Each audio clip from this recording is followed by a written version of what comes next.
He stopped the question mid-sentence. And in that moment you could feel it. Something inside Novak Djokovic snapped. Because when a journalist suggested he was now chasing Jannik Sinner and Carlos Alcaraz the way he once chased Federer and Nadal, it wasn't just a question. It was a challenge to his legacy. And what happened next in Melbourne might tell us everything about who Novak Djokovic really is in 2026. Tonight, we're breaking down the psychological fire that powered one of the most dramatic semi-final wins of the season, why Patrick Mouratoglou believes Djokovic was deeply hurt, and whether the only thing standing between Novak and Grand Slam number 25 is motivation. Let's talk about it. At 38 years old, Novak Djokovic has nothing left to prove on paper. 24 Grand Slam titles. Records broken. History rewritten. The greatest statistical career the sport has ever seen. But tennis is not played on paper. It's played in the mind. And in that press conference at the Australian Open, when he calmly said, "I'm not chasing. I'm creating my own history," you could see the control. But you could also sense the tension. Because for nearly 2 decades, Novak has been the hunter. He chased Roger Federer. He chased Rafael Nadal. He absorbed the noise. He endured the crowds. He climbed the mountain step by step. But now, the narrative is shifting.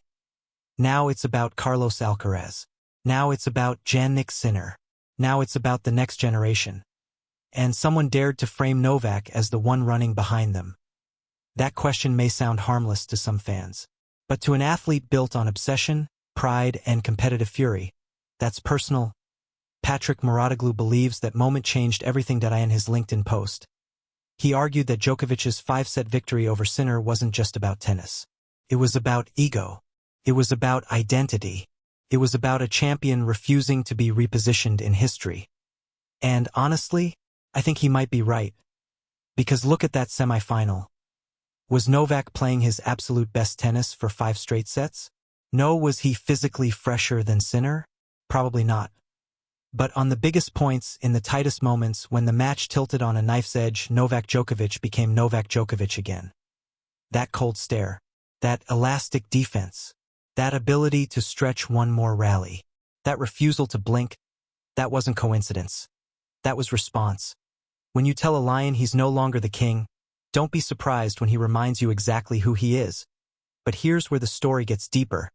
Because 3 days later, in the final against Carlos Alcaraz, Djokovic lost in 4 sets, and suddenly, the conversation flipped again. Was it age? Was it decline? Was the torch officially passed? Mouratoglou doesn't think so, and this is where it gets fascinating. He says the only real obstacle between Novak Djokovic and more Grand Slam titles is motivation. Not fitness. Not skill. Not even the level of Alcaraz or Sinner. Motivation. That's a bold claim. But think about it. What drives someone who has already achieved everything? What wakes you up at 5 a.m. for training when you've already secured your legacy? What fuels the sacrifice when you've already climbed the highest mountain in tennis history? Mouratoglou believes that once Novak became the undisputed greatest of all time, something natural happened. The hunger softened. Not disappeared, just shifted. And maybe that's what we saw in the final. Against Sinner, he was proving a point. Against Alcaraz, was the emotional fire the same? I'm not saying Novak didn't want to win. Of course he did.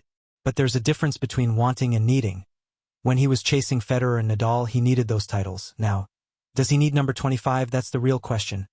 And this is where I want to pause and ask you something important. If Novak Djokovic wins his 25th Grand Slam, should he retire immediately at the top? Or should he keep playing even if the hunger isn't as intense as before? I genuinely want to know what you think, because this isn't just about trophies anymore.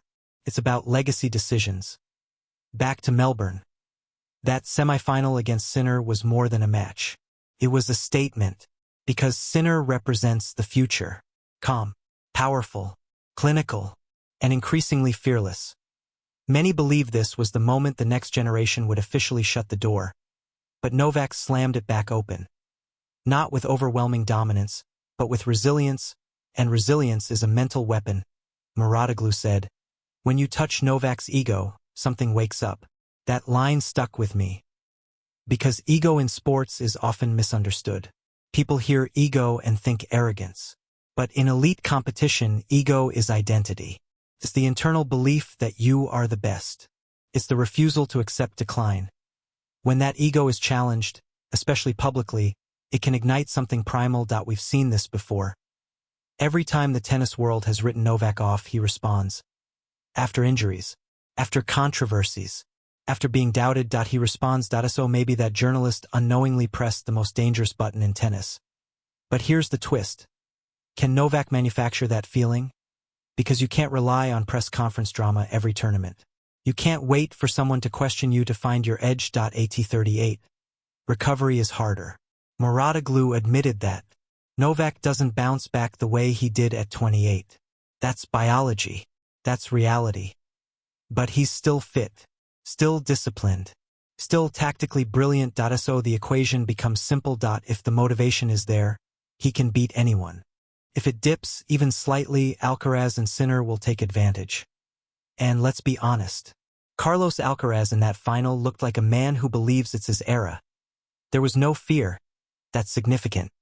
For years, players stepped onto the court against Djokovic already half-beaten mentally. That aura was suffocating.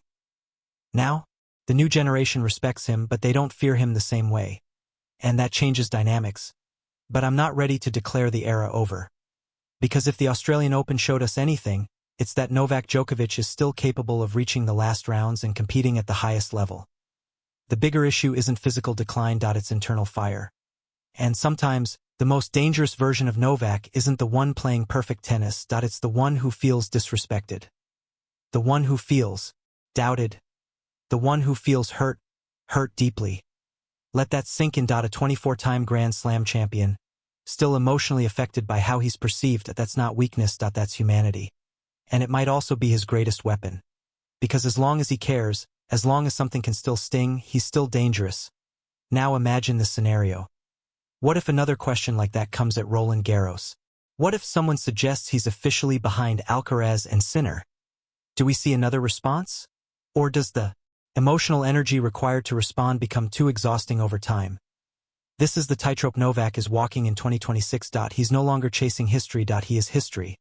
And sustaining motivation after achieving the ultimate goal might be the hardest challenge of his entire career. Patrick Mouratoglou's perspective is interesting because he's coached champions.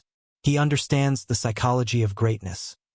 When he says the obstacle is motivation, he's not dismissing the competition. He's highlighting something deeper. Because technical decline is gradual, motivational decline can be sudden. And yet, Melbourne proved something critical. The spark is still there. It just needs oxygen. So maybe the real question isn't whether Novak can win number 25. Maybe the real question is what will ignite him next. Will it be criticism? Will it be rivalry? Will it be the desire to silence one more narrative? Or will he decide that peace matters more than proving anything else? That's where this story becomes emotional.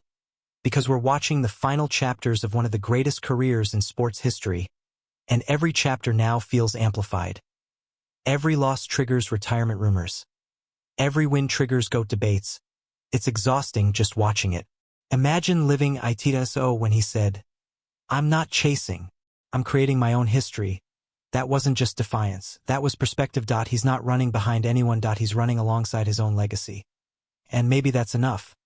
But I still believe this. If Novak Djokovic feels that fire again the way he did after that press conference question, if that ego is touched in just the right way, if that competitive fury is fully awakened, he can absolutely win another slam. Not because he's the youngest, not because he's the fastest, but because mentally, when fully engaged, he's still one of the strongest competitors tennis has ever seen. The semifinal against Sinner was proof. And sometimes, proof is all a champion needs to believe again. So let me ask you one final thing. Do you think Novak Djokovic needs to feel disrespected to reach his highest level now? Or can he find that same intensity without being provoked? Drop your thoughts below because this debate is far from over. Tennis in 2026 is no longer just about forehands and backhands. It's about legacy versus hunger. It's about youth versus experience. It's about whether greatness can reinvent itself one more time. And Novak Djokovic is standing right at the center of that storm. This is why we watch. This is why we care. Because the story isn't finished yet. And if there's one thing we've learned over the past 2 decades, it's this. Never underestimate a champion whose ego has been touched. This is Lareum, where we don't just report tennis stories, we live them. See you in the next one.